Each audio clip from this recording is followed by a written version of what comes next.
PNC Bank online banking, log in PNC mobile app. So if you want to log into your PNC Bank mobile banking app, it's actually quite very simple to do so. All you have to do is go ahead and then first of all make sure to launch the PNC mobile banking application, and this is the kind of interface that you will see. Now you can see it says yes, I want to sign in, so tap on yes, I want to sign in. So all you have to do here is to simply make sure to enter the user ID that you use for your mobile banking account, and once done you can simply also enter your password and then just tap on the sign in option.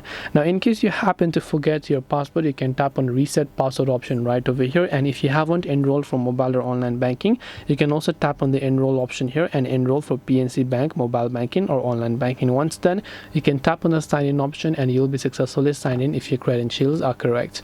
So this way you will be able to go ahead and then basically log into PNC mobile banking app. Hope this video was very helpful. If you have got any questions, feel free to leave them down below. Thank you for watching and see you soon in the next video.